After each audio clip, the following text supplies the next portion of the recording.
Everybody, we are back. It is Safe to Lodge, favorite podcast, favorite channel, favorite everything. We are back. You guys already know what to do. Hit the subscribe button, subscribe. Hit the like button if you like it. Hit the dislike button if you don't like it. Leave a comment if you like it. Leave a comment if you don't like it. Also follow us on Twitter at the Mark John NFL for me, at Glen and Rockney for Glen, and of course, pandasubs.com, TDL discount code 35% off using that discount code TDL. So it is Friday Night Live. We're back, man. We're almost close to the season. Got another week, and then we'll be doing back to doing Raiders gambling next week. Yeah, right back to it. Going over who's gonna hit these over unders, who's gonna what the line of the game is. We get right back to it right next week. But how you feeling, Glenn? How you feeling this week, man? Good.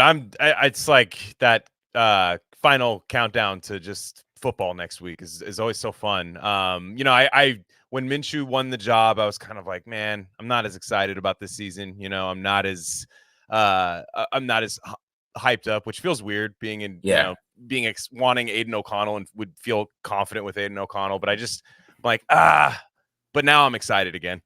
It's Raider football time. I'm excited again. I got over it after a couple of days. Let's go win some games.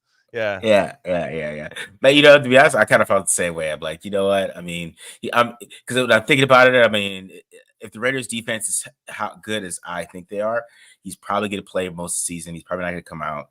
That's what I was thinking. Like the guy who wins this, unless it goes just terribly wrong, right? He's going to come out, which as a fan, you don't want that to happen.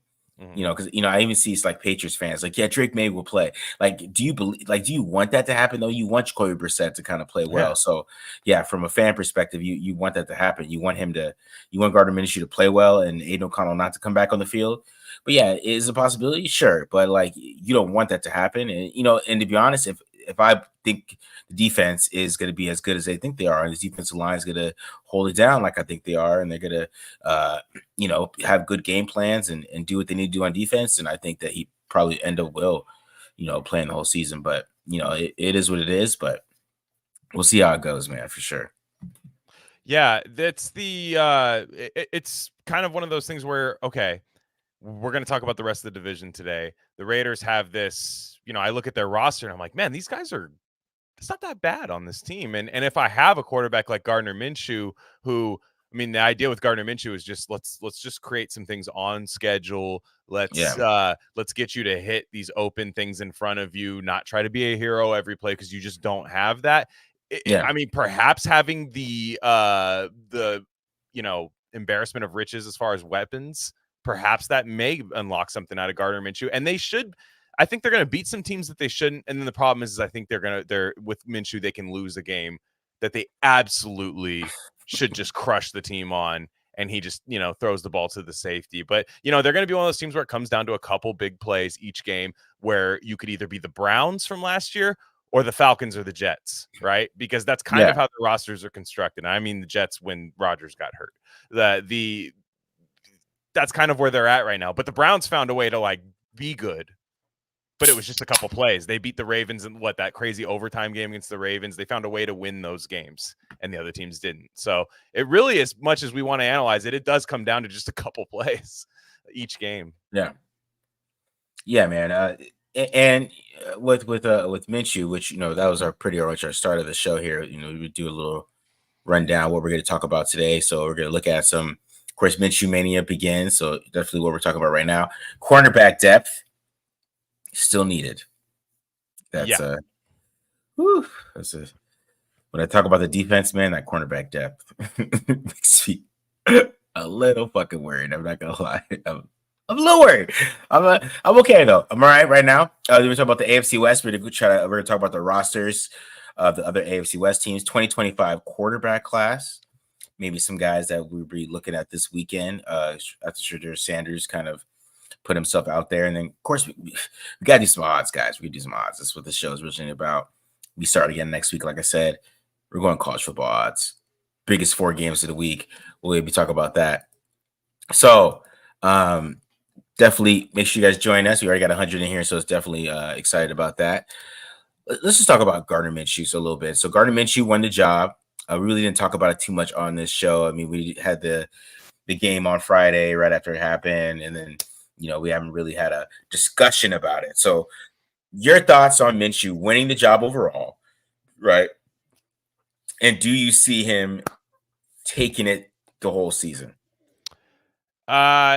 Winning the job was the issue with me because I don't think he actually did win it. And I'm not saying that he didn't play better than O'Connell or anything. The problem is O'Connell lost the job. I think it was meant to be. Everyone talks about Minshew's salary. That's a salary for a premium backup, which I believe Minshew is.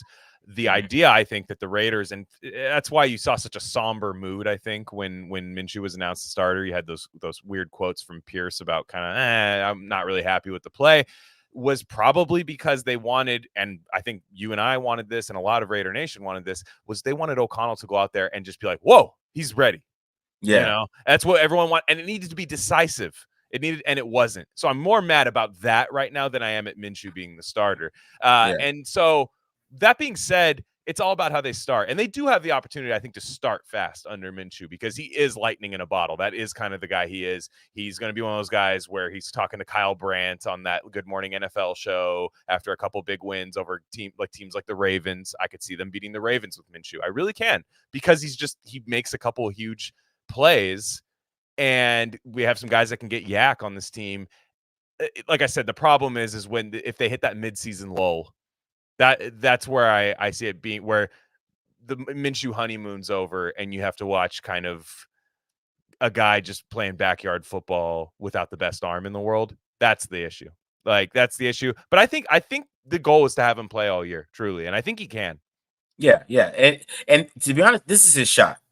Like he lost his shot with Jacksonville. They drafted Trevor Lawrence and sent his ass away to Philly. He didn't. He kind of probably felt like he was disrespected by Indy a little bit, maybe. But I mean, when you have a 250-pound guy with a cannon behind you, I don't know how you feel disrespected. I mean, come on, bro, just be real. So this is his shot. Let's keep it real. This is probably his last shot of showing that he could be a starter. You got Jacoby Myers, you got Brock Bowers, you got Devontae Adams, got a pretty good offensive line. You got these guys around you. This is his shot to, prove me wrong, prove a lot of people wrong that don't think that he can be that guy that can start for 17 games for a good football team and be a good quarterback. This is really what it is for me. To me, like, he's got to take that approach to it. Like, if you want to be a starting quarterback in the NFL, like this is it. This is it, bro. Like, you get the job week one. There's a guy behind you, but you're going to get every chance to go out there and play your best. And that's what the Raiders need. They need for him to go out there and play his best. I mean, he has the weapons. He just can't, to be honest, that was the thing with these quarterbacks. You can't, fuck it up, bro. You just, you really can't.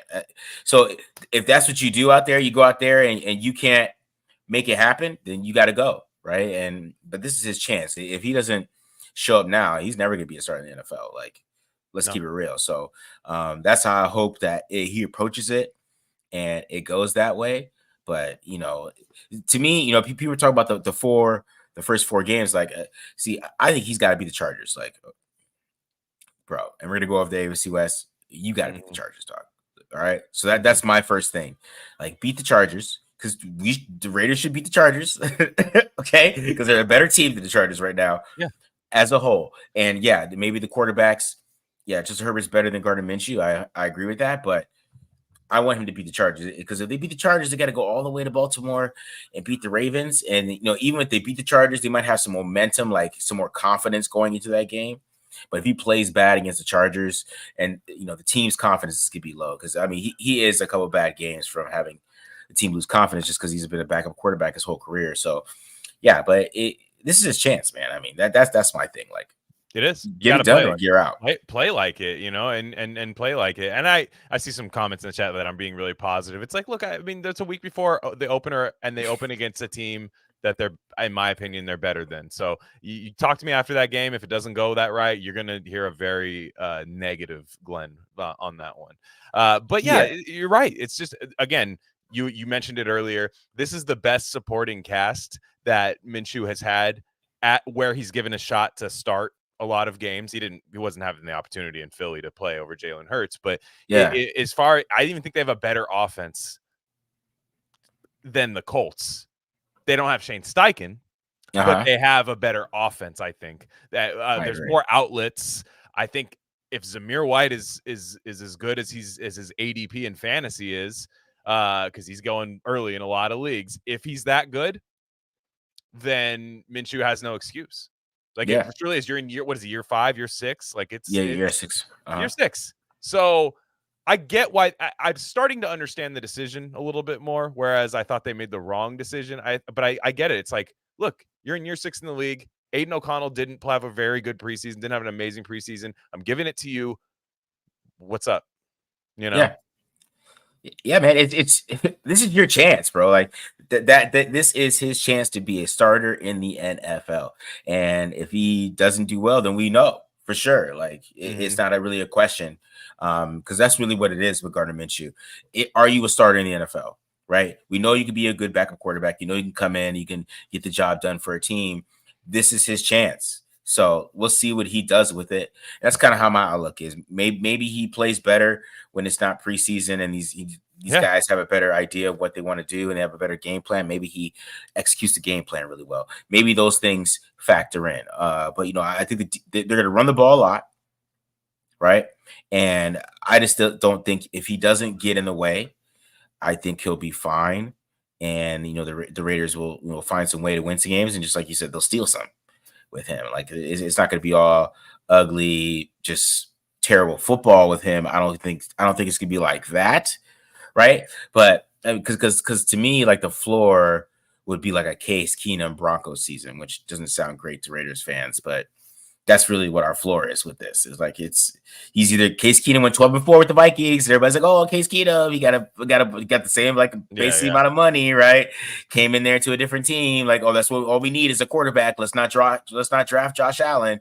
Let's get Case Keenum, right? And here comes Case, and it didn't go that well for them, right? And we found out that Case Keenum is a backup, and that's hopefully it goes the other way where we found out Gardner Minshew is a starter. That's the hope, but it might go the other way too, where we find out that he is purely a backup quarterback in the NFL. But this is what we're going to find out, and that's gonna be an interesting part for me with him is see how he takes this moment for himself and make something out of it, because you aren't getting another shot at this, bro. Let's keep it real. This is your shot.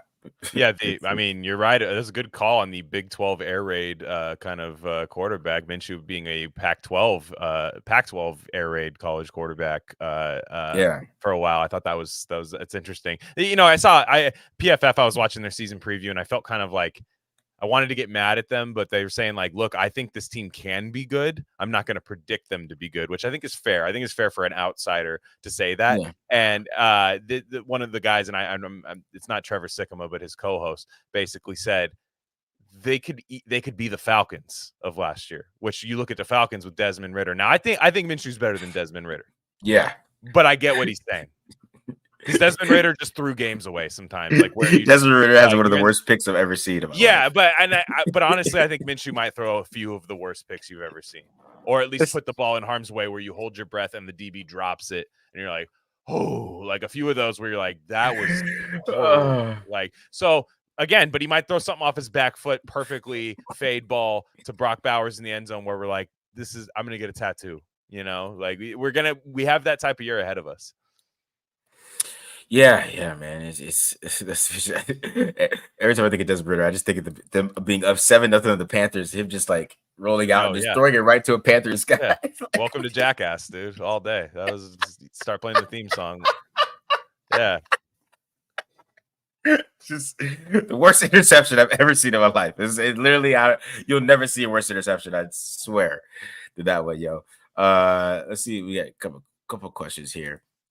What if the defense looks dominant, but Minshew looks terrible and the offense is scoring less than 20 a game, but we're squeaking out wins? Does the team continue to roll with him as long as he is winning? That's a great question.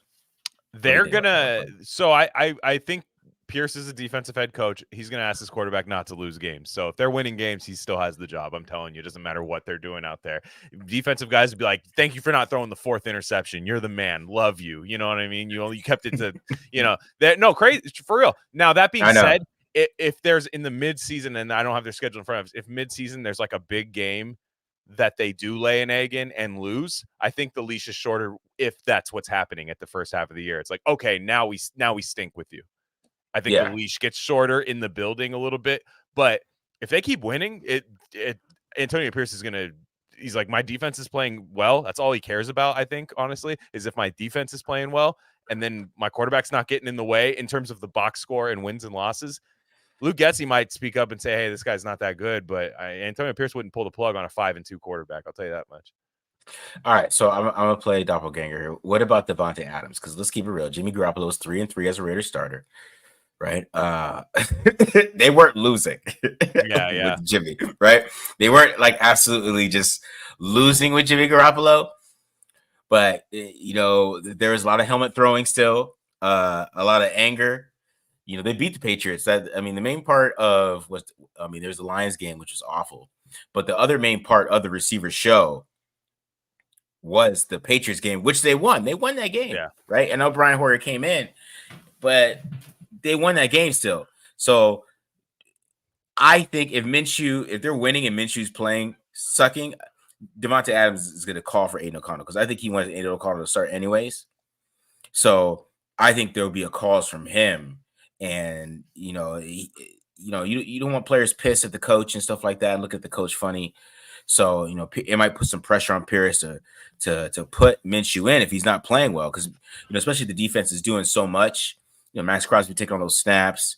Defense, they do, especially defense players. Defense players don't like offensive players. Let's keep it real. If they see their quarterback struggling and they're dragging the team, they start to become like the Jets. It starts to feel that way. Because Zach Wilson wasn't. Because 1 year, I think a couple of years ago, they were 5-2 with Zach Wilson, right? Like Zach Wilson wasn't absolutely losing all the time. It's just like, bro. We just can't save you every single damn game. So that defense, they create that anger towards each other. I always think about like Buddy Ryan and Kevin Gilbride getting a fight with the Houston Oilers. It's that type of thing, like where they just don't. Defense and offense just don't like each other still. So a defensive team dragging a team with a struggling offense, it just causes tension, in my opinion. So, and then Davante Adams would be throwing his helmet. So I don't know. What do you think Antonio Pierce says? So I said 5-2, right? We're talking about 5-2, but Minshew objectively is not good. Okay, that's the scenario. Is that what we agree on right now? Yeah. Let's do that. So it's like they're 5-2, but like Minshew is like 4 touchdowns, 5 interceptions, but Zamir White is balling. Zamir White is like couple he wins on yards defensive turnovers, couple overtime win. Where the defense, just a junky, like a really clunky. Bet there's a lot of question marks. Okay, so what do you think Antonio Pierce says? Because we don't know. We haven't seen him really run the show from the beginning of a season before. What do you think Antonio Pierce says when Davante Adams steps into the office at 5-2 and says, "I'm not happy"? What do you think? Because that's the other thing. Like that's the other thing with this whole situation. He might go straight to Telesco, but that's again, Pierce will find out. I don't think I think they'd play hardball with him. Now, if they stink, they trade Davante Adams. See, I think though, because maybe it just wouldn't be Davante Adams. It might be Max Crosby at that point. If they're 5-2 and it's all defense and Minshew's not playing well, it might be Crosby in there too. All defense, Davante might get in Crosby's ear. That's the thing. Like Davante is he's the type of guy. He is a big looked out guy on the team. He might get in Crosby's ear, and then it's him and Crosby going into AP's office. I don't think Crosby's going to be mad if their defense is going crazy at 5-2. I think Crosby's going to be like, bro, we're going to win the Super Bowl because we're the best. We're the 85 Bears. That's how Crosby's going to think. He's going to be like, Davante, shut up. Like, I'm sorry. If they're winning, I think they're going to say, like, go block. Yeah. See, they're going to say, go block and be ready for that. Be ready for that one pass every 10 plays. Zamir White is balling, man. He's the best running back in fantasy right now. How many rings do you have? You have no rings. Do you want to go to the playoffs or not? You know what I mean? That's what I'm saying. Like, no, they will say that to him. I think. This is a huge hypothetical, but I think they have to be straight up bad for Adams to actually have a route out of this organization, and I think that will happen if they're bad. Yeah, that's true. That's true. See, the thing is, like, you can start 5-2 without Minshew playing well. You just won't finish you'll finish 7-10. That's all. Or just I don't know. It might just be one of those seasons where it's like, damn, remember that time Minshew went 10-7 and then never again ever for his career. and then we traded up for somebody. And then we signed. Yeah, that's happened before. I mean, like there have been guys that have just like had that one season where like they were just the quarterback on a good team. Like it's happened before. Yeah. It's just I don't know. I just people say there's no chance for this. Man, did anyone think the Texans were going to be hosting a playoff game week 1 last year? I know it's Stroud, but still, nobody picked them. Yeah, I'm gonna keep it real with the Raiders roster overall. If you look outside the quarterback, because that's what everybody focuses on, right? I mean, the first 6 games are very winnable.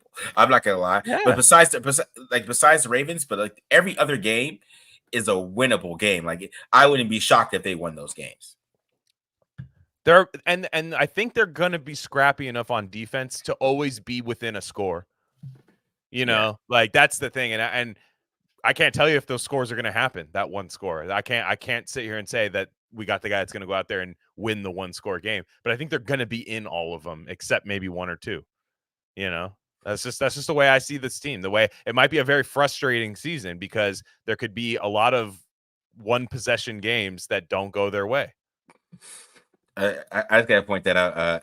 M5000R9 is definitely a guy in the message board calling Gannon having a wussy arm. Definitely. Yeah. I remember you, bro. I remember your type. I remember you. I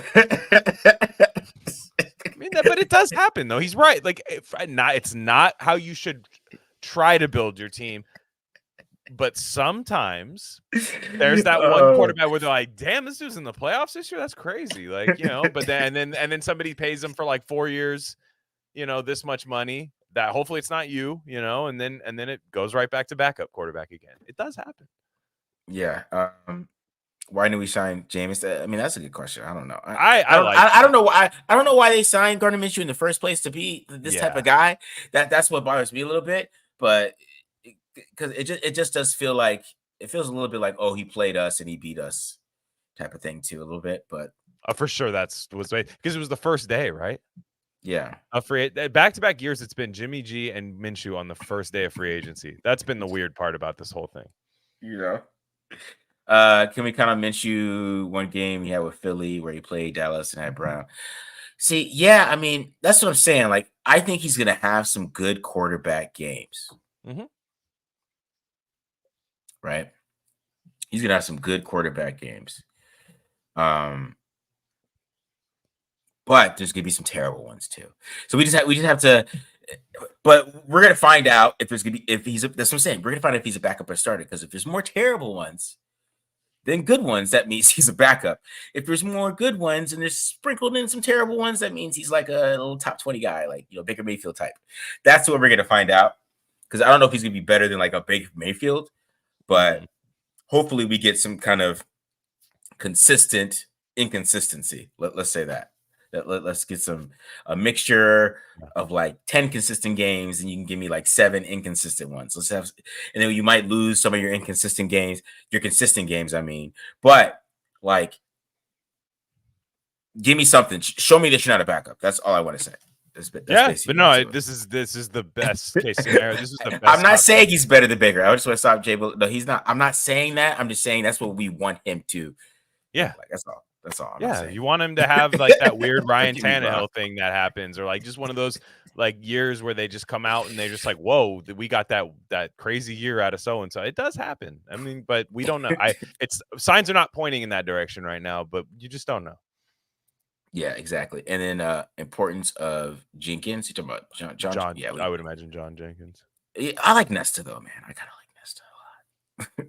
Yeah, and I know he's not going to play that position, but I like the guy they picked up from the Colts a lot too. Just a D tackle. I think they've done a nice job, kind of getting rid of Byron Young. That was a lot of the bad preseason, and then just kind of you have Jenkins in there, and then you're going to have Nesta backing him up, and maybe I don't know. I feel like you're going to be able to do something with this Colts kid Laulu, I think is his name. Lalu. Lalu, yeah, he will come in. I think eventually he could probably do some stuff like that. All right. So speaking of defense, let's talk about this cornerback situation. I got the list of our corners. This might be wrong, but I feel like this is the corners after everything happened. I think we only have 5. You can tell me if I'm wrong here, but it's Jack Jones, Jacorian Bennett, Nate Hobbs, DeCamerion Richardson, and Darnay Holmes. It's 5 corners. Yeah. I believe. I don't know if they have added another one. I don't know if it's 6. I could be wrong here, but this is just what I'm going with. Mm-hmm. How worried are you with this, Glenn? How worried is this making? The big question is Jacorian Bennett, right? Because what if Jacorian Bennett's good? And the way the team talks about him, that's what this offseason has been, right? Has been Jacorian Bennett's the guy, the second corner, because they went out and got Darnay Holmes. He's not going to start over him, I don't think, and over Jacorian Bennett. And I like Jacorian Bennett. I thought he got a raw deal from fans last year, and I think he got his development kind of stunted by playing way too early as a 4th-round pick. And now, that being said, I'm not like over the moon about getting Darnay Holmes. I think if he has to start outside, and then you have Hobbs, and you don't really want Richardson playing right now. I get why adding another veteran would be really nice. I mean, they have this. Was that Harper? He's a safety, but I know at Notre Dame he did both at safety. He played safety and corner, so maybe that's in the mix for a kind of emergency situation too. It's interesting, but I understand the way this team's built, and it's going to be front 7 all day with this team. I mean, if the front 7 isn't good, it doesn't matter who's back there. I will say that much. Yeah, see, it's just, like, what is their plan? So maybe they have a plan for a slot. Like, I mean, Isaiah Palomau was playing slot at training camp, right? Maybe they have a different plan at the slot position, but they added a safety, Thomas Harper, right? So they added another safety. I don't know if he went on the practice squad. Notre Dame Fighting Irish, absolutely good player too. He's a good player. Did he make is he on the team or is he on the practice? Well, they claimed him off waivers, so you have to, right? Doesn't that mean you have to have him on your 53? I don't think you're going to claim him for your. I thought you had to claim him for your. I don't know. This is a Matt Holder would really know the answer to this, and I don't know. But I thought that means he's on the team. Yeah. But he's a safety. Technically, he's a safety, but he could come down and play a little nickel. That's what he did in college. Okay, so that's the thing. So how do they feel they're going to be multiple at the safety position? Because okay, let me breathe here. I'm gonna breathe here, Glenn. Yeah, I think you're overreacting. I do think you're a little bit overreacting, but I understand your concern. Okay, so let me breathe here. Julian Love for Patrick Graham, he played everywhere. Okay, he was a safety, he was a corner, he even played a little damn linebacker. All right, so when I think about it now, after we had this conversation, Trayvon Moehrig was in the box a lot. Yeah, in preseason, good. And he looked good, and he looked pretty good there. And we haven't. And to be honest, preseason, they're not going to show us anything. Yeah. Let's keep it real. They're not going to show us anything in preseason. They play cover 3 like 50% of the time. They're just backing up playing like drop cover 3 like they're Gus Bradley, right? In preseason. Like maybe they have how they want to use Trayvon Moehrig. Maybe they're going to ask him to do more, which we'll see how that goes, right? And see how that aspect ends up, making a type of dynamic with how they've used the slot cornerbacks. But yeah, because maybe they're doing something like that with Trayvon Moehrig, but who knows? Raider Bears says I'm running on hopes and dreams. Maybe I'm just trying to go into the mind of Patrick Graham here. Yeah, because why they only have 5 cornerbacks? They were not active on the market at all. Like it's just they have money. They have to me they have to be confident. So I think they're really confident in Jacorian Bennett. I think they think Jack Jones is a true shutdown corner, or at least like a Deron Bland style change the game in one play, which that's probably true. And the back end, I think they really do like DeCamerion Richardson, though I don't know that they want him playing much this year, but I think they like him in the long term, as do I. But yeah, I could see Moehrig. I liked seeing him come down and play in the box in preseason. I was like, wow, his presence is really felt. He's a great athlete, and he's a really good tackler. I think closer to the line of scrimmage than he is on the back end when he's the last line of defense. So I think at the nickel, I feel pretty okay. It's the outside. It's that, wow, what if Jacorian Bennett's just not that good? Then it's like this whole thing is bad. But again, the defensive line, that they're going to win games from the Antonio Pierce New York Giants teams kind of built this way, right? Yeah. I get what they're doing. Yeah. It's just I'm not that concerned, but there are a couple scenarios of failure that I see in the secondary for sure. It's because and like somebody got mad at us in the other comments talking about just the energy in there, but like you're just like like in the middle of a game because the guy he might get hurt for a game and like come back the next week, but then you got to throw Richardson out there. Like how ready is he? Devonshire is already out, right? They already got rid of Devonshire. Yeah. I just feel like he should have took this position more seriously. Like, sure, Jacorian Bennett, he had a really good preseason. Yeah, I agree. Jack Jones had a really good preseason. Trayvon Morik had a good preseason. Marcus Epps looked good too. I even think Nate Hobbs looked good. Those guys are good. It's just like, man, hopefully, this is the most healthiest team in the league. Yeah, right. Yeah, that's the thing with Tom Telesco too. Like that's the knock on him, right? Is depth. And then when you kind of look at that's when I get worried. I'm like, bro, like, are you, what is up with you? And having depth of a guy that has never played experienced snaps, like depth, in my opinion, should be like an old guy, like a 32-year-old that like maybe that's kind of like on the back end of his career, but you have a young guy in front of him. The young guy doesn't perform well, then you bring in the old guy, and the old guy does really, you know what I mean?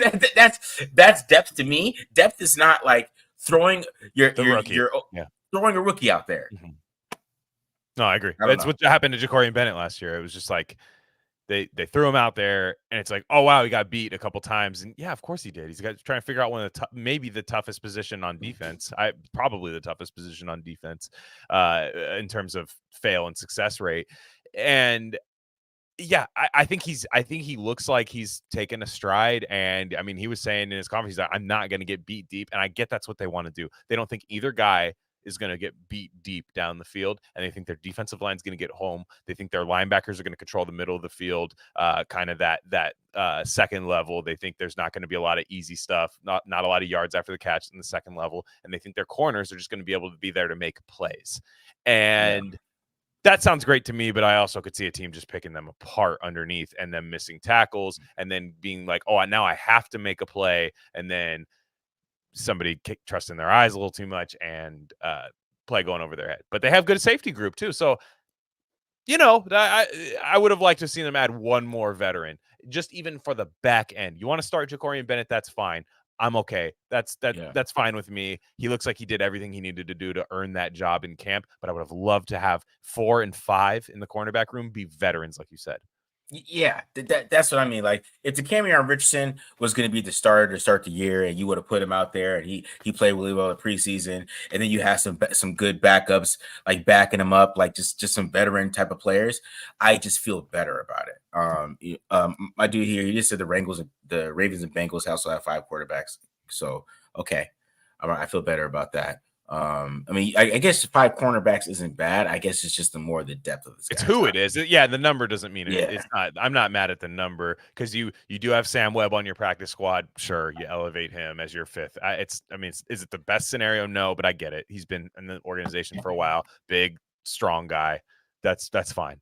Yeah, I agree. And I see people saying Telesco did a great job in the draft. I agree that he did. I actually love his draft this year.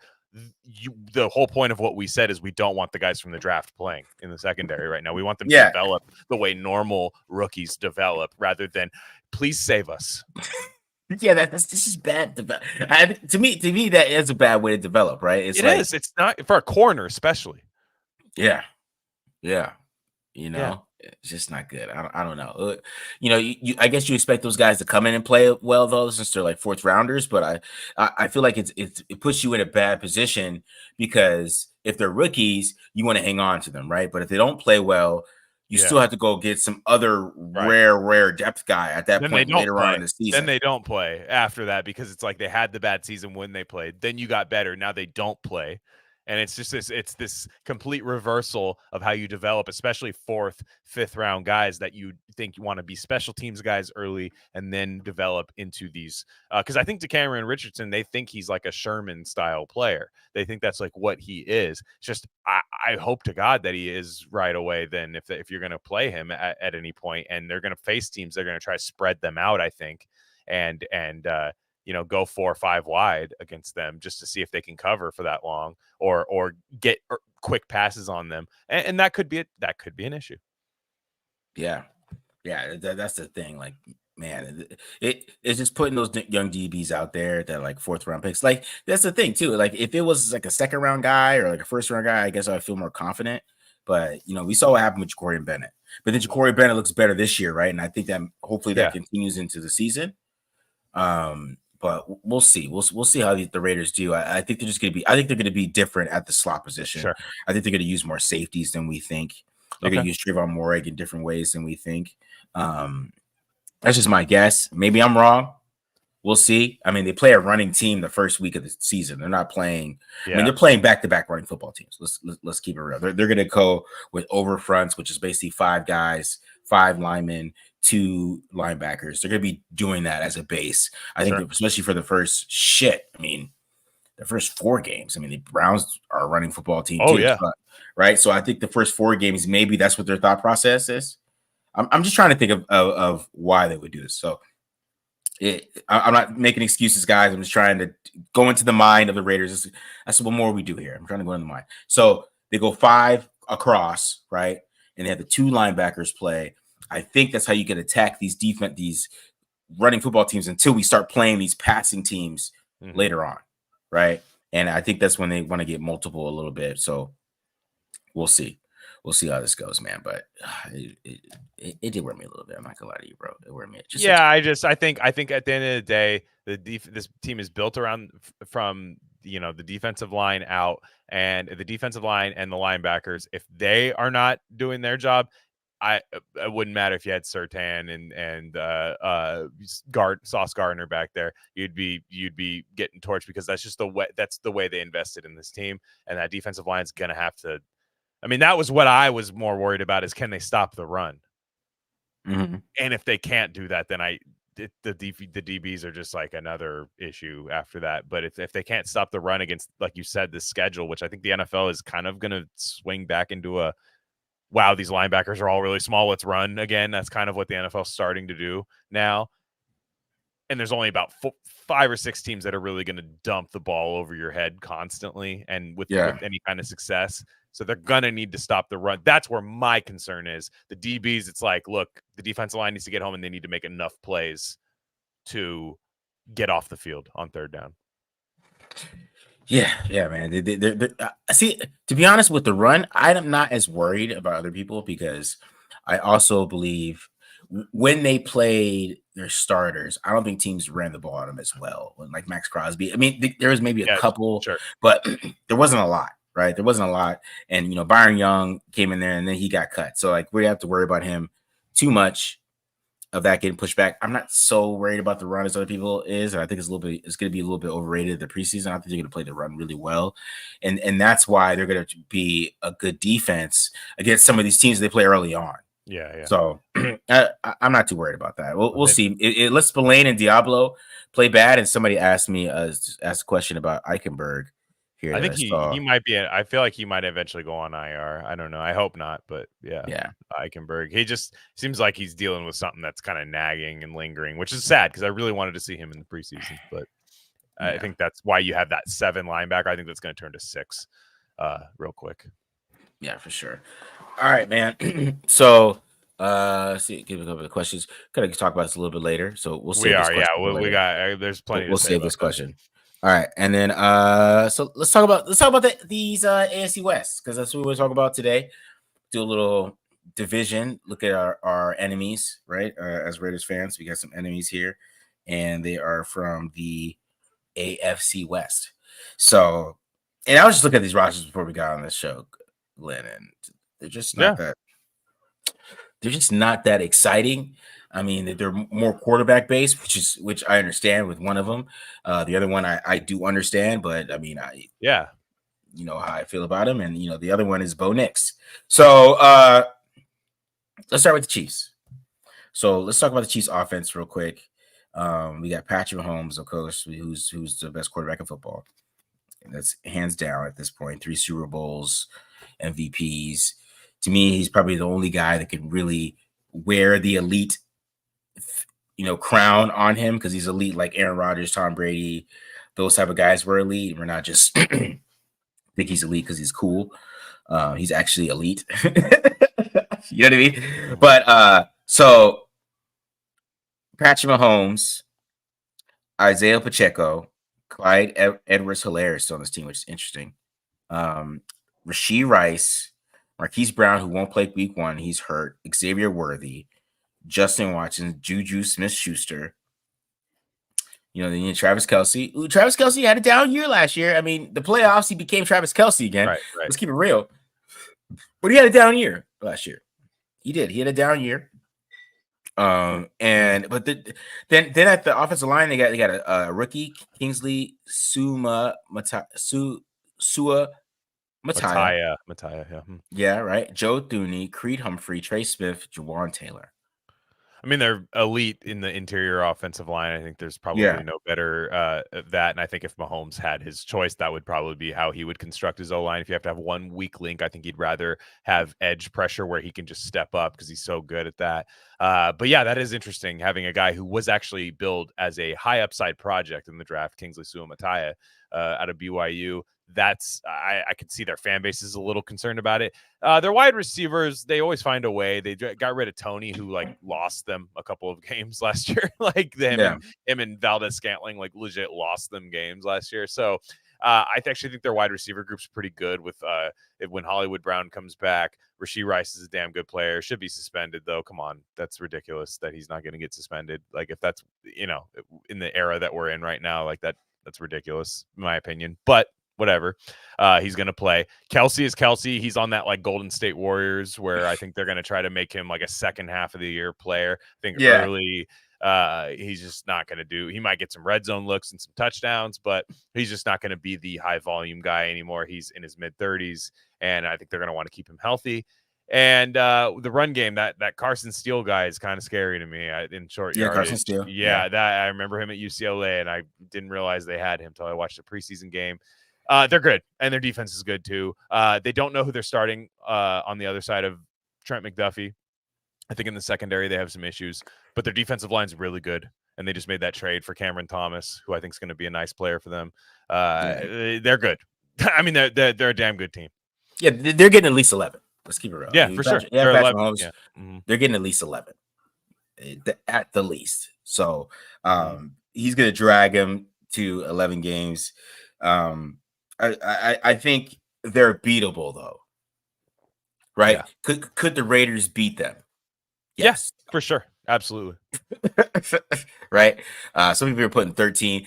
No, I'm just saying at the least, because you have Patrick Mahomes. If you have Patrick Mahomes in your football team right now, as him at 28 years old, quarterback that he is, you're winning 11 games. Walking on to the season, you're walking into the season knowing I'm going to at least win 11 games.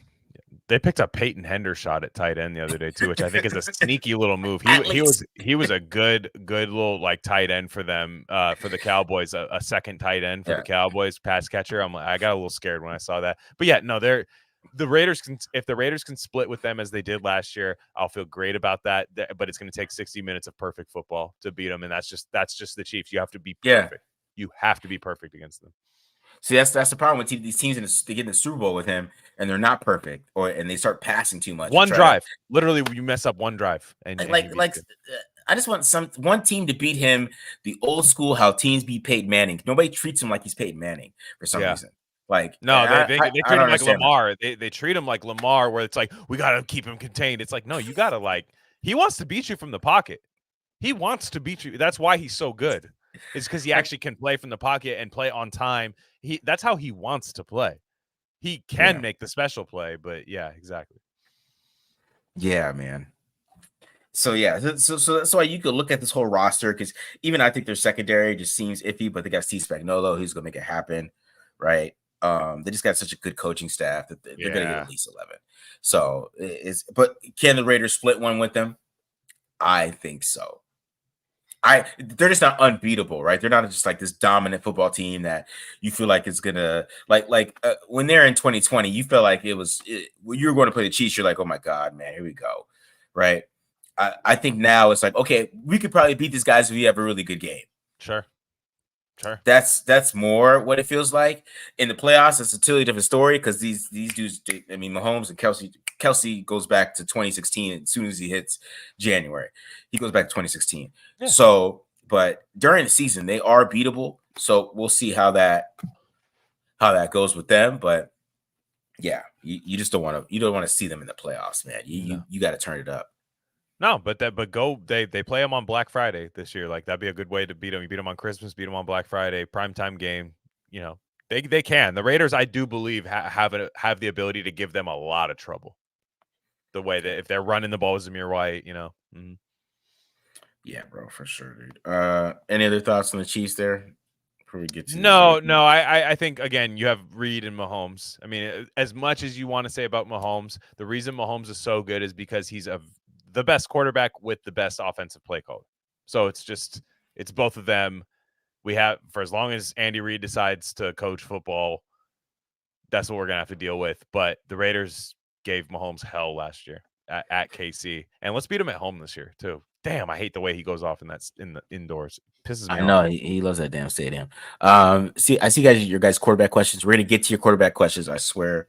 We're gonna be talking about 2025. Yes, QBs. yeah. There's much to be said about that too. Yeah, for sure.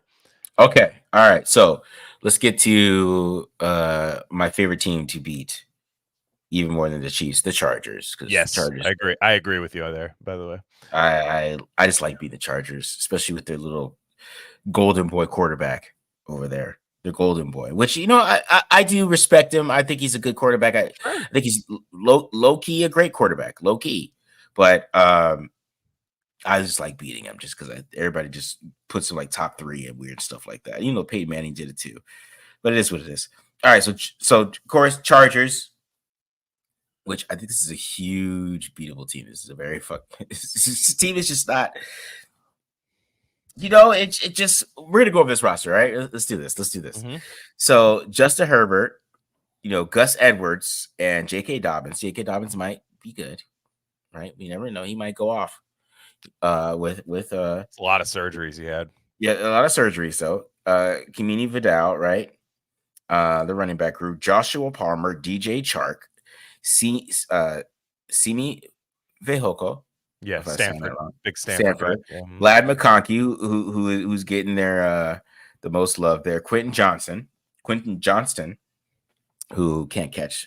Who what's his name? Justin Herbert throws too hard for him to catch the football. Let's keep it real. And then Will Disley. And the thing is like Greg Roman plays you with tight end, and they ain't got no tight ends, bro. I mean, unless this be Hayden Hurst. Maybe I should take Hayden Hurst in fantasy. I was just say Hayden. I could see Hayden Hurst having because he is the guy that he could get downfield a little bit and make some plays, and that's what they want to do. Greg Roman had Vernon Davis, Mark Andrews at places where they were when he was at his best. This team again, it's Herbert. Is hurt.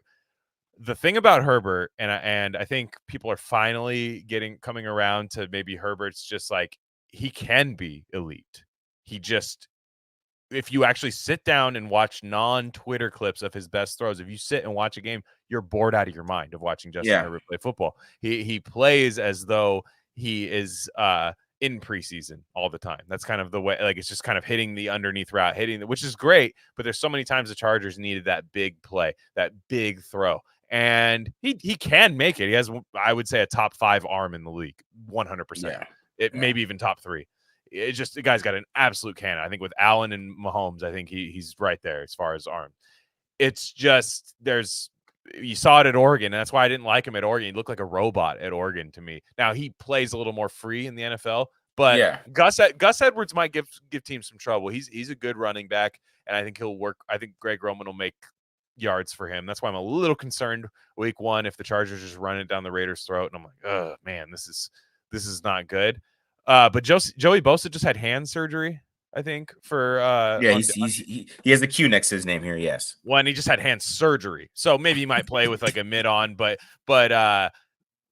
who's the Raiders starting tackle week 1? Is it Munford? Are we sure? It's looking like Munford right now. Munford. I'm just saying, like Glaze had a heck of a preseason, so we'll see. He did, but week 1, if they're able to keep Mac, because Mac saves it all for the Raiders. He saves it all, so he's going to try to get his. If Miller and Mumford can keep the defensive ends at bay, Tuli Pelotu too as well, they're going to be able to beat this team, and they should beat them twice. But the Harbaugh effect is real. He gets there and he changes culture. So you hope Pierce did the same for the Raiders, and it doesn't matter, right? What's really going to hurt this team is that they lost Corey Lindsey. Yeah, he's a great center, and they're good on the tackles, but I think their interior O-line leaves a lot to be desired. I think got Greg Roman. This is why I didn't want Jim Harbaugh, because he hired Greg Roman just like I thought he would. Yeah, agreed. Just like I thought he would. He did it. Like if the Raiders get him, Greg Roman's gonna be your offensive coordinator. And I did not like that. That was terrible. And the Chargers really did it. He really brought in Greg Roman. He really did. He really thought he was like, you know what? I'm still gonna go hire Greg Roman. I agree.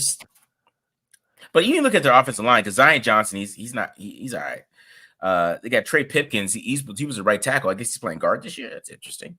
And then got Joe Alt, which Alt's a beast. But you know what? Like, let's give the Raiders some credit. Joe Alt's first game, who I love, Notre Dame Fighting Irishman, hate him now, obviously, but he's going to be playing right tackle, where he was not as good at Notre Dame when he played right tackle. He was much more of a left tackle than a lot of things. So it was an interesting pick by them to not get Malik Neighbors, which would have actually scared me. But he's going to be going against, Kuntz, Crosby, guys like that. And that's a little we got to give our Raiders some credit. Like, that's a scary first assignment for him. Yeah. You got a point. I mean, on defense, they're not that bad. I like Perryman. I still like Denzel Perryman as a linebacker. No, great. Mac, Asante Samuel, he's all right, but he can't guard Devontae Adams. He has struggled his whole career. Devontae Adams has been cooking his life. He's like nightmarish. He is thinking about that right now.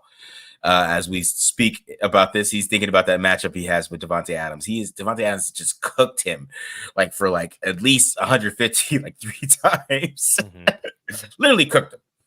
And then who's their other corner? Who else is in their secondary? The other corner is Christian Fulton.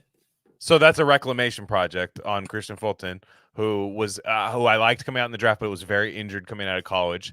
And was he LSU? No, I can't remember where he came out of, but he was a good corner in college. But he didn't end up, the Chargers are signing him hoping that he turns his career around. So this is a good matchup week 1. I think, again, the thing that's scary, and I think a lot of Raider fans fear this too, is that the Harbaugh effect, where they just come in and they just play out of their minds, and Harbaugh elevates their offensive line, defensive line, and kind of just play smash mouth football and beat them. That's what I think a lot of people are scared of, and I am just slightly scared of that. But I think week 1, it's a good matchup for the Raiders. Yeah, I do. I see them beating this team because they're better than them. That's what I want to happen, and that's when I get a little worried with Minshew if they go out there and lose this game. That's when to be honest, that's when I'll be worried about him. I expect him to win this game.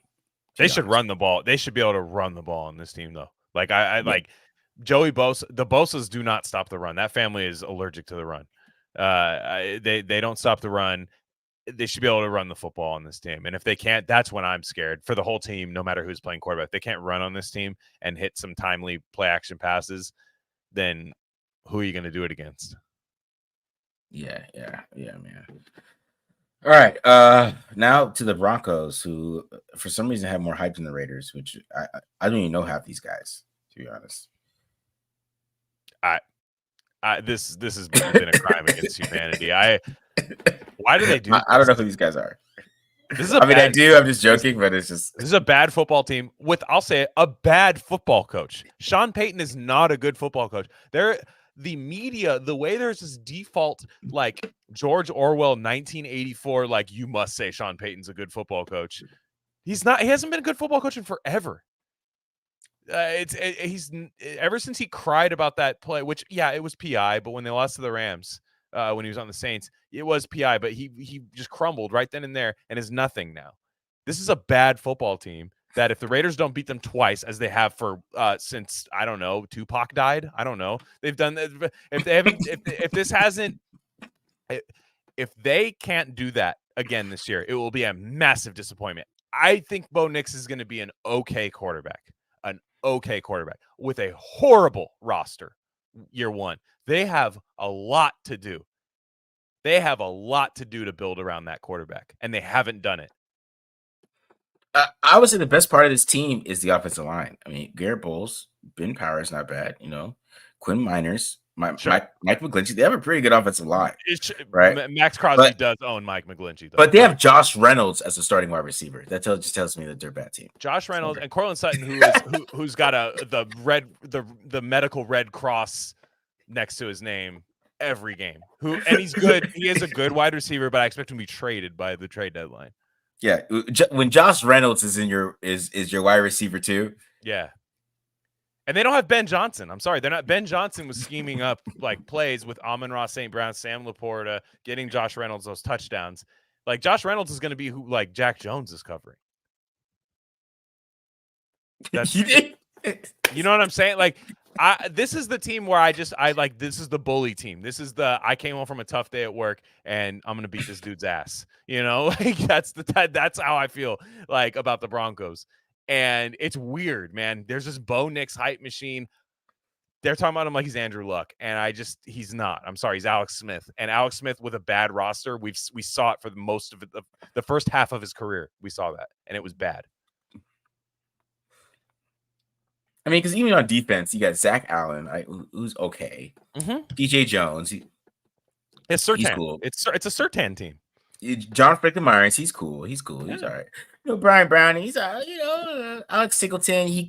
I can cook him all day in linebacker play. Cody Barton, he's all right. Yeah. Charlie Cooper, Patrick Shane, he's great. Right, he's amazing. Top 5 in the league, top 3. And PJ Locke is a safety. I don't know who's PJ Locke.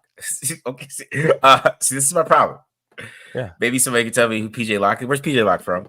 I think he's Brandon in the chat. Jones. I think PJ Locke's in the chat right now. He's and we got a white corner. So that is Riley Moss. He's breaking barriers. That's a rough last name for a corner, by the way, Moss. We got a barrier breaker. That's just you don't want that as your last name is Moss. Contested catch. You want it to go your way. You know what I mean? Yeah. You know what I mean? He's this is a long fight for Hey, Cooper DeJean might be tight. I mean, I'm look, hey man. I mean, too, man. I mean, he runs a 4-3. He does. Riley Moss runs a 4-3. Let's be fair. I just laugh at Iowa because like Iowa had all these great white athletes and they never played them on offense. I'm sure Riley Moss could have played offense at some point. He could have played wide receiver, bro. I mean, I'm just saying. And you played him at corner so you could beat teams 10-0. It's just, I don't know. But Riley, I'm proud of Riley. Probably he's really started. That's great for him. It's great for him. It's great for the Raiders. I'll say that much. Like, I could be eating my words. Maybe Sean Payton's building a bully over there. On paper, they're one win less than the Raiders. I think the Raiders are way better than this team. Yeah.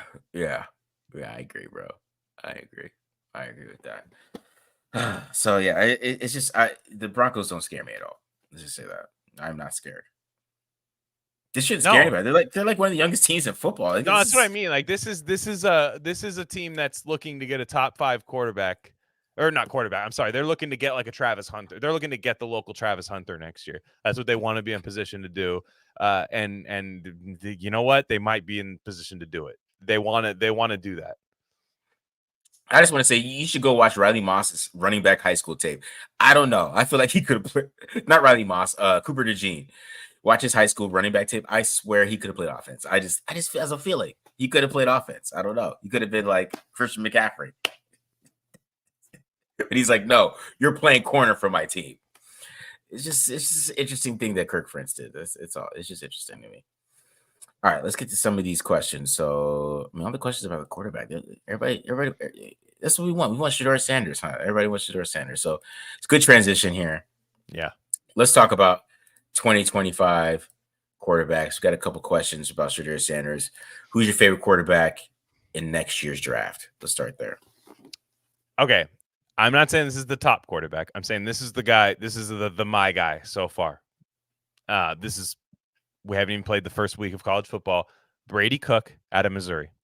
I'm a huge fan of him. I was a huge fan of him last year. I didn't see a lot of hype of him, and that's why I've always pushed back on there's nobody in the 2025 class that's worth getting the top pick for. And I don't know where Brady Cook's going to go, but he's got a wide receiver named Luther Burden there. They're going to put up points, and they're going to play big games in the SEC. They gave Georgia hell last year, by the way, too. This is not a bad team at all. They went toe-to-toe with LSU. I think they lost in the shootout in that game, but it wasn't because Brady Cook didn't play well. And he's got a little mobility to him, too.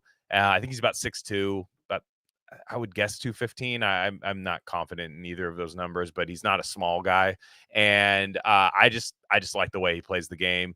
Big fan of Carson Beck too. And I'm intrigued by Shedeur Sanders. I am intrigued. I think he does have the arm. That was North Dakota State. Like that was the FCS, a very good FCS team, but I got to see him like really light up like a D1 opponent that's as good as them, and he hasn't done that yet. So let's see that. Great point there. So my favorite quarterbacks in this draft, talk about 2025. Who I just watched from the tape from the summer. I speak on Sanders a little bit because somebody else asked a question about Sanders, and then what QBs are you watching college football this year? Potential first round picks. Is Connor Weigman good enough? And then Shedeur Sanders thoughts on it from his game. So Shedeur, the thing is with Shedeur Sanders, I'll talk about Shedeur a little bit because I kind of watched him a little bit this week before the game started. If you're a member, you already know I got a breakdown of him against ASU from last year. He's just extremely accurate. He's got. I like his arm a lot. Like he is fucking accurate as hell. Agreed. He has pretty good feet in the pocket, right? He has there's a lot of mechanical things that I like about him, like a pocket passer type of thing, and translating to the NFL that I like about Shedeur Sanders, right? It's just to me what is your ceiling in the NFL though? Are you a superstar or are you just a guy that I do West Coast offense around and play action, get the ball out of your hand quick type of thing? Or are you really a superstar? That's where I'm at with him because I know that I can draft him and put him in offense where he could be successful, right? And he could be efficient, successful because he doesn't miss easy passes, which is something I really like about him. And I see people talk about his offensive line a little bit in the comments here, and I see people got the questions, the quarterbacks. I got to say these quarterback questions. I'll let you speak in a minute, Glen, so I could do that. But that's what I really like about him is I know that what I could do with him, that I could win with him, probably early on, right? And I think his floor is really high. It's just where is your ceiling? Are you really going to be a great NFL quarterback? Are you going to be like Jared Goff? Because that he's in between there. He's it's not something I'm oh, you're dominant, right? You're a dominant quarterback right now. But I know that I know I could put you in the right offense and you'll be successful, right? That's what I know about him because he's so accurate. He just if it's a choice route and the guy he's right on it, he's not smart missing. too. He's smart too. He seems like a really smart quarterback. It's not that. It's just more so. Okay, I take him and I know I got a guy with a good arm, accurate arm. I think this is I think that the number one overall that some people think he is where it's wrong with. I actually think he's going to be like a later first round pick. Around there, I think a lot of these quarterbacks are going to go a little bit later in the first round due to QB, due to it just the league not needing as many quarterbacks right now, in terms of having the last few years going quarterback early. Sanders, he showed me a lot. The thing is, it's dude, let's see you light it up. Colorado's going to have a really good season for him to go top 10. Like he's gonna have to beat teams like by himself. I hate that you hate to put that on somebody because on an NFL roster, you're hoping the Raiders can grab a guy and just insert him in a pretty good offense. And I'd be okay with it. I got to ask you, are you okay with the Dion thing? I mean, that's the elephant in the room, right? I Like just hope Dion's coaching like when he's playing. Dion, you're coaching a football team still. Yeah, Like, agreed. let your son Agreed. play NFL football because it's see like to me that's what it's about is that his floor is really high, so he's going to be NFL ready, like way more than some of these other quarterbacks that are around him, in my opinion. And so his floor is going to be high, Right. but it's just. Well, when you're drafting guys, like he's really safe in my opinion. Like I can feel like, okay, you're probably gonna be a top 20 guy. Like no matter what, because you're just how accurate you are. It's like, where are you going to be 3 years from now? Like that's what my thing is with him. I kind of want to see more this year, and I could take it there. But I just think that he has to, kind of be. I don't know. You're right. Be better against better competition. But So it's we'll not see. about winning. It's not about winning. It's like Caleb Williams did not win college football games. Yeah. But we saw him go toe to toe. And yeah, they lost a lot of shootouts, and you understood like Caleb Williams was not the issue with USC, right? It's not about that. It's just to me, we watched him kind of, I thought he played real well against North Dakota State, but it's like, okay, that's North Dakota State. Let's see you do this against D1 teams. Like we understand what we're looking for. We understand what he's in control of and what he's not in control of. We know this. This is Tape Don't Lie. This is an educated fan base. This is not just Reddit, and so. I got to ask, for a couple other things. There's other guys like Quinn Ewers that are in the draft. Quinn Ewers, I think, is the Bo Nix this year. Yeah. Where he should have been good enough last year to come out if he was worth it.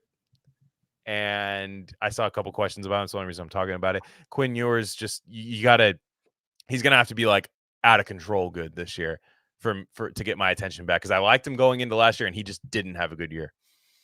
Yeah, that's so true. This Teddy Bridgewater, now I can't get this out of my head because that's he's Teddy Bridgewater before a destroyed knee. He has a better arm than Teddy, though. He does. That's what I'm saying. But he is Teddy Bridgewater, the bread. But Teddy had like good pocket press, like it's kind of like that. But I think he's got it. I saw a comp to Geno, which I liked. I like the comp to Geno. I think that's because Geno's got a cannon. And that's the thing. Like Shador, there were a couple throws where I was like, "Whoa!" Like, okay, like kind of wakes you up a little bit. It was like kind of okay. Whoa, that's a nice throw. And Teddy in college was just like, he's not going to lose you the game.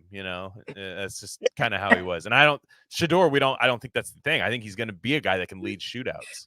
I don't know. Teddy's arm was a little bit better in college, but before he tore up his knee, it was a little bit better, right? True. Yeah, a little bit better, but yeah, you're right about that. He's asking about Connor Weigman from Texas A&M. I want to see more from Connor. Like I think he's a big quarterback, huge arm. I think if he has a big year, he has a chance to really move up draft because he has a huge arm. He's a big dude and he can move. So I think tomorrow against Notre Dame, that's gonna be a big game for him. We'll talk about that game in a second. Oh my God, I'm so scared. Yeah, that's gonna be a huge game for Connor Weigman. We're gonna see what he does tomorrow, but he has a cannon and he can make some pretty throws. So same with this guy, Garrett Nussmeier from LSU. That's gonna be a huge game for him too. Tomorrow, because he's huge, but he's a little bit like kind of he's like a Josh Allen type where he has just no control over that ball. Yeah, but he is intriguing. You watch him, you're like, okay, let's see you put together a nice season. I mean, he could win the Heisman. He has that type of athleticism and talent. I agree. Yeah, somebody brought up Donovan Smith. Donovan Smith, I do like him, but we'll see how he does. I mean, he's like still like a fifth-year guy, so hopefully that he can come through. And also the class, to me, I said this on Twitter today, and some people were like, "Can you explain this a little bit?" It's been thought of as a bad, like Kenny Pickett, Malik Willis level bad, and I don't think that this class is that bad. I think this class, Carson Beck, I think is going to be a good guy for a team. I think the further he falls in the draft, the better for him. I like him for the Raiders too. I think he'd be a really good guy for an offense that's already got a lot of good pieces to it. But especially with his continuity, they would have a Brock Bowers right away, which would be kind of fun.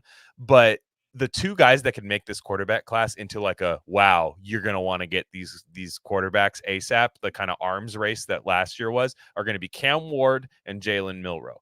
I'm not the biggest Milroe fan right now. However, looking at him, he could put together a season under Kalen DeBoer that would absolutely light the world on fire. It wouldn't shock me at all. I think Kalen DeBoer is a great offensive play caller, and he could easily have a huge year because he's big, strong, fast, big arm. If he and Cam Ward, those two guys, if they have the big years, if they have those big years, this is actually a loaded class in my opinion. If that happens, yeah, it really isn't that bad of a class. It's just like when you go into the summer with like Carson Beck and like Drew Aller. That's the doing like because Will Howard is a big. They might be second round picks in this class. I'm telling you, like Georgia, look, the Georgia's going to be playing big games. Carson Beck might get elevated by that. I just think that early you might see the Cam Wards. You might see, these guys that come out and look really good. My guy Riley Leonard, I think has a chance. My guy at Notre Dame, he's got a chance. We'll see. It's going to be he's going to have to make some big things happen. But there's a lot of guys in this class I think that are really intrigued, especially for what the Raiders have happening right now, where they are, in my opinion, a quarterback away. Yeah. If you look at the Raiders, it's like they can take that Texans leap, and it doesn't have to be a Stroud level quarterback. Yeah, I agree. Jalen Monroe's, I still don't know how much the NFL thrower he is. Agreed. But he could show it. We'll see. He has the tools to show it, though, I think, this year. And if he does, watch out. This is a crazy class. Will Howard's intriguing because he has the tools, but he didn't put it together. Kansas State? Where's Kansas State? Yeah, I like him. I do like him. He's at Ohio State now, though. He's Ohio State quarterback. I actually didn't know that. Wow. Yeah, and then you have Dylan Gabriel at left hand. You got the crafty lefty too. Yeah, there's no way. He's Kellen Moore. There's no way that he's going. Maybe not, but I'm just saying, like, there's something. He might be Tua. He might be Tua. Yeah, Richard telling us we're all wasting the time because it's gonna be Dak Prescott anyways. And it might be. I just said no. They might go veteran, and I wouldn't hate them. I wouldn't hate them for doing that. But right now, there's Gardner Minshew and Aiden O'Connell. Both lost the quarterback competition, and they went with them. So we're going on this right now, the draft. Yeah. Yeah, I just can't stand it. Drew Aller is so big and just so talented, and just like the film just doesn't match. It's like, why are you so big and so talented and your film is not good? That's my whole problem with Drew Aller. That's all. Yeah, I agree. Anyways, let's get to these college football odds. Let's do this. Do it. Let's keep it moving. Let's go ahead. I got Clemson versus Georgia, Miami versus Florida, Notre Dame versus Texas A&M, LSU versus USC.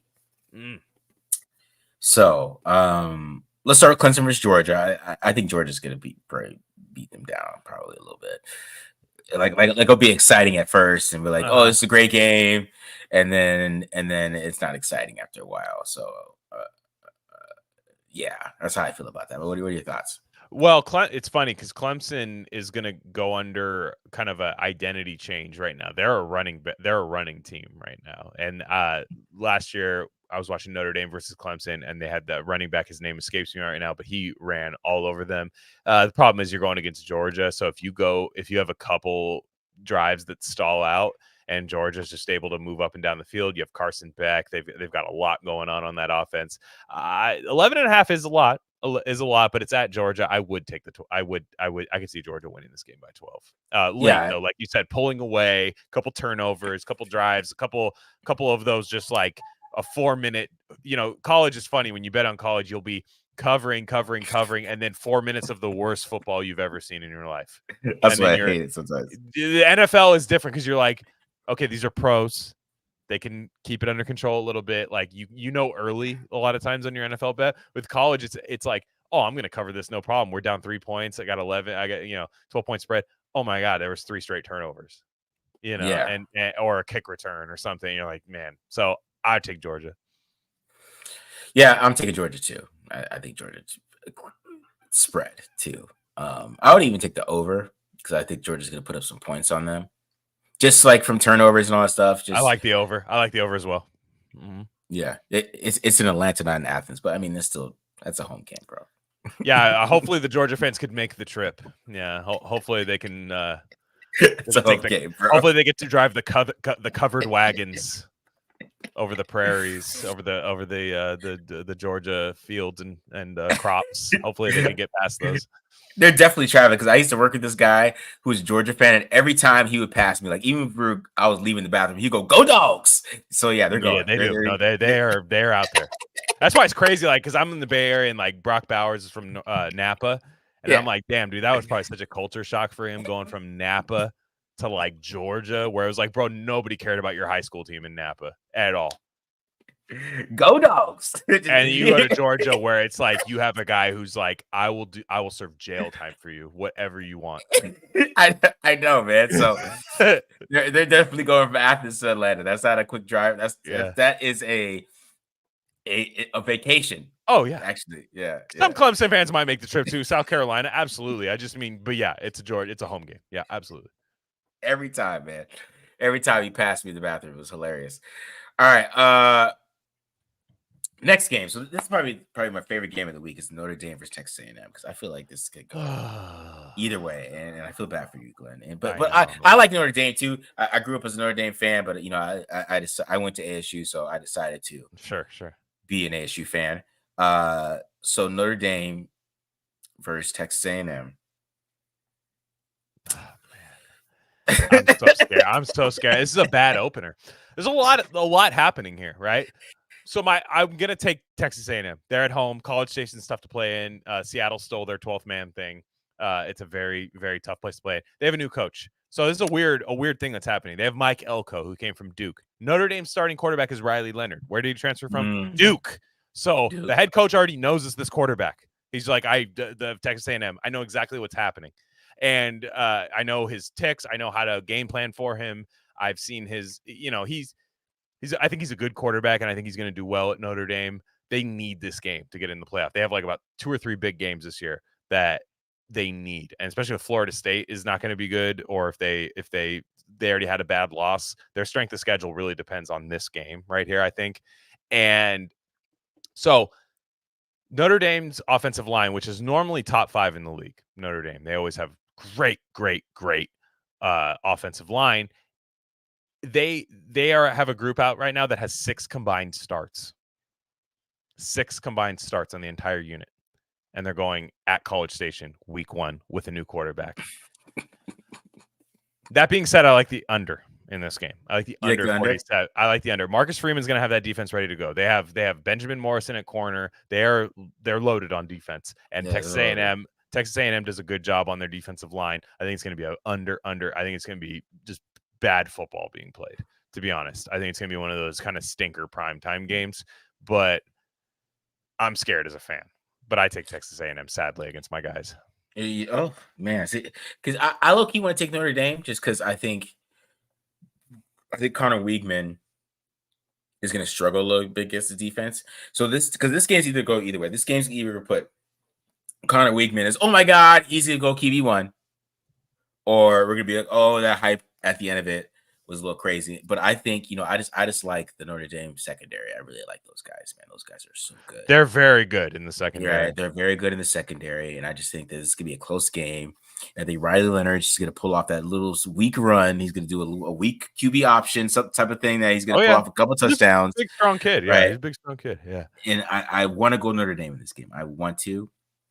So I'm going to stick with that. I actually think I went with that with my bet with FanDuel already. We aren't sponsored by FanDuel, but if FanDuel, you want to sponsor us, go ahead. But we're not sponsored by FanDuel, but I did on my FanDuel bet. But I agree with you on the under. I think this could be like a 21-20 type of game. Yeah. Right. To be honest, I don't see a shootout happening. I think these 2 quarterbacks will get a lot of attention, but it's both good defenses. Freeman does a nice job. He's had nice performances defensively against Ohio State. They didn't win those games, but they did their job, I think. And I see some Notre Dame money line people. There's some Notre Dame fans in the chat. I hope so, man. Yeah. I also too really. How many games can a team afford to lose and still make the playoffs? I say two, right? Two, right? I think there could be a 3-win team if strength of schedule, or three loss, excuse me, 3-loss team that can make the playoff for sure. or a 7-6 SEC team. That's what I mean. An SEC team can lose 3 to 4 games, I think, and make, because you got 12. Was it 12? Yeah. Yeah. So you have 12. My issue with this thing is Notre Dame cannot lose this game, I think, in my opinion, and make the playoffs. So, but yeah, it's all about margin for error. I think eventually college wants to go to a 2-conference thing. It's kind of their college football globalism in a sense, where they want to go just 2-conference, little 2-party system kind of thing, where it's going to be Big Ten versus SEC, and they're just going to suck up all the smaller conferences. That's eventually what they want to do, and they want to do AFC and NFC, and they just want eventually it's going to be like an NCAA tournament, which could be kind of sick, but also kind of lame, and that's kind of what they want to do. But for right now, I think you can have a 3-loss SEC team that easily could make the playoffs. Yeah, for sure. All right, so let's keep moving to the right. We got LSU versus USC. Spread -4 LSU, money line -180, LSU +150 USC. What do you think about this one? What do you feel? I like LSU. I'm a fan of Miller Moss at quarterback. I'm also a hater of USC. That's why I'm taking LSU. But I think I like the over, though. Neither of these teams play defense. This Brian Kelly team does not have. They have not played defense since he developed a Southern accent. Since he developed a Cajun accent, they have not played defense. And I think that. I mean, I swear to God, the guy's from Boston. It's insane. But they're gonna play. It's going to be a shootout. Both these quarterbacks, I think both these quarterbacks are going to be like, next week, the tape don't like questions are going to be, should we draft Garrett Nussmeier? Should we tank for Miller Moss? In a couple of years, should we just shut it down until Miller Moss comes out? No, but I like LSU covering in this. I know Lincoln Riley team's just, I don't know. Lincoln Riley at USC just doesn't seem like it's working. Yeah. Lincoln Riley's a Big 12 coach. Mm-hmm. That's what he didn't win with Caleb Williams. He's a Big 12 coach. Let's keep it real. He's a Big 12 coach. You should have stayed with Oklahoma. LSU does have that 12. Tackle, and LSU has that tackle. I don't know his name, but he's supposed to be the real deal. Harold Perkins. Kenny P talked about it here. Harold Perkins, big fella that can play. So that might help a lot. I just think I think that conference thing shows up in games like this, and that LSU, they're soft, but you're playing a soft team. Yeah, I feel like LSU is gonna just beat them down, to be honest, a little bit. Like it's gonna be like Clemson versus Georgia, where it's like close in like the first half, where you go like 17-14, and then it's. What do you think? Like 45-30? I could see 45-30. Yeah, like 45-31. Yeah, that type of thing. Yeah, this game just goes way over. I like the over. I think that might be the best play of all of these games. Yeah, the over for sure, man. I really like the over. I would take the spread LSU too, in my opinion. I just don't think USC is that good. No, it's the Lincoln Riley. The Pete Carroll types do well at USC because he brings a defensive element to them, and then is also able to attract just track meet players there. Lincoln Riley it's all track meet and no physicality. Exactly. All right, and the last one, Miami versus Florida, which I think is probably the closest. I mean, besides Notre Dame and Texas A&M, I feel like this is like a. I mean, maybe Florida's not good, to be honest. I like Miami. I think Miami's going to beat them. I think Cam Ward's got a lot to prove this year. I think he has the widest range of where he could be drafted this year. He could be a 3rd-round pick, or he could be the number 1 overall pick this year. Truly. That is 100% real. No, for real. Like, if Cam Ward comes out and just is like, whoa. And Miami's a team that the media wants to be cool really bad, and they start out hot every year. They start out hot. Remember the turnover chain? That was funny. And then they started turning the ball over all the time. But, like, they try it every first 4 games of the year. It's always like, Miami might be back. Well, this is the first game of the year, and I think Miami's going to, regardless, kick their ass. And we're going to get that feeling. Yeah, and this is like a big kind of like people start caring about high schools in this game, like Miami versus Florida. They're like, it becomes like a territorial thing. This is a huge game. And I think Yeah. Miami's going to come out. I think Cam Ward's gonna ball out. I think the spread wise, this might be the most confident I am of any of the games. Yeah. I like Miami in this game too because I think Cam Ward's gonna really take the scene. He always does, like early on in the seasons. Exactly. Yeah, so we'll see how he finishes the year, but I think this is gonna be a breakout game for him at the ACC. I think Miami's had some good players, but I think quarterback wise they've sucked. Like Van Dyke even started the year off. I was like, I was hitting you up like, man, look at Van Dyke, and he fell the fuck off. So he's at Wisconsin right now, right? yeah, he's at Wisconsin, Okay. right? So we'll see how that goes with Miami, but I really do like Miami in that game. I feel like Miami's gonna beat them pretty good. I feel like it's not gonna be. I agree. Close to a game. I agree. That might be my lock of this spread is the Miami covering. I know it's at Florida, but the fans will travel for sure. Yeah. You got a question. What makes Lincoln Riley not fit with USC? To me, I just think he's a Big 12 guy because Big 12 teams don't play defense. Besides TCU and Gary Patterson, he's gone. So they don't play defense over there. So when you go to a different conference, like he doesn't recruit defense well. Like how many Oklahoma players that you could think of from the Lincoln Riley years that are great defensive players in the NFL? That's what I'm saying. And I think there's going to be a culture shock this year in college football. A lot of these, I think Oregon is going to be able to handle business over there. But for a lot of these teams, these Pac-12 teams, I think they can spread the ball around and like just dump the ball over these guys' heads. College is a little different than the NFL. College has a little bit more of a, no, is your offensive line better than my offensive line? Can you run the ball at me? Can you do this? I think some of these Pac-12 teams are going to struggle. These Pac-12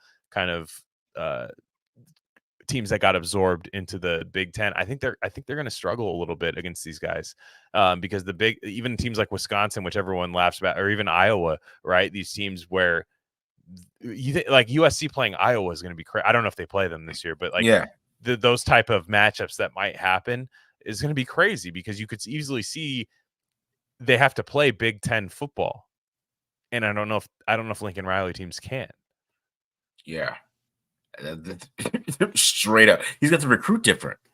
That's what I mean. You're recruiting different. You're not going to be able to do what you're good at, to be honest. And Lincoln Riley just seems to me, I don't know how good of. I think if you want your quarterback to win the Heisman, I think that you go play for Lincoln Riley. But if you want to win games, okay, I don't know if you go play for him. Yeah, that's true, man. Thoughts on your future GP last night? I thought Shadir played really well, but like we talked about earlier, we want to see him. He looked really good against better quarterbacks. Have you done AFC West standing predictions? We kind of did. Kind of did. I think the Raiders are second place team this year. Yeah. They should be better than Chargers and the Broncos. They should. They have no reason to not be. Even the quarterback shouldn't be. There's a difference between them and the Chiefs, as obviously, but agreed. Yeah, man.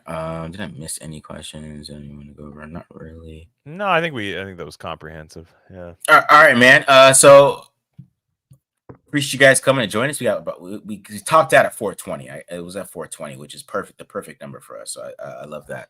So it is. Yeah, I agree. We topped that at 420. We got about 400 in here right now. But I appreciate you guys coming in here and they want us to do a halftime show, man. You don't understand how I am on game days. It's not this. I can't do halftime show, man. No, That's too much emotion. You don't want my thoughts. It's demonetized immediately. Too much emotion, bro. I might not even be able to talk. I'm usually just like, you want to see me just like those Twitch streamers that lose at video games and start throwing their shit everywhere. Like I might just do that. The instant reaction. I'm in deep fan mode. Can you imagine halftime? Like I'm not in analyst mode at all. Like I'm just. I am a Raiders fan at that point. Yeah, post game, no problem. Post game is no problem. Halftime is like you get possessed a little bit by football. Yeah, there's no analysts in me. You'll get full takes. That's what I mean. Yeah, no analysts. Are you even able to press record and like set the meeting up? I'm not personally. No, man, I couldn't. I would be angry. Yeah. Yeah, I can't. Yeah, I can't do it. especially like you it's like losing to the Panthers at halftime. I am not fucking doing a live stream. I'm telling you I'm right now, pissed. it's gonna look I'm like pissed, Guantanamo. yo. It's gonna look like Guantanamo Bay, dude. It's gonna be like, why is this guy in a rusty house, like slaughterhouse? Like, what's happening? They're losing to 10 points to the Panthers at halftime. Why is Glen in this? You know what I mean? Like Yeah. it's like 17-7. They might even win that game, but it's like 17-7 at halftime. I'm doing a lot. No. I'll save that, man. Save you guys for that. Just bad takes. Like Marcus, it's not a good take, but yeah, I'm in the middle of a damn. I don't think I agree. It's like I don't know what I just said. Yeah. Like picture you guys on the couch. Like you don't know what you do. You got to apologize. You know, like it's halftime. You do not want the halftime show. I'm telling you right now. You do not want that. I couldn't do it. I couldn't do it. I couldn't do it. That's a hard no for me. Even its reaction takes. I need like 15 minutes. Yeah. No, agreed. You gotta you gotta. It's a lot of stuff. Yeah. All right, guys. All right, so we're out of here. Hope you guys enjoyed this. Like I said, like I said, check out the membership. Next week, man, we're going full football. We're going full TDL gambling. TDL gambling is back next week, guys. It is. So we're excited about that. Make sure you guys get with us on that, and we are out of here. Peace, guys. Peace.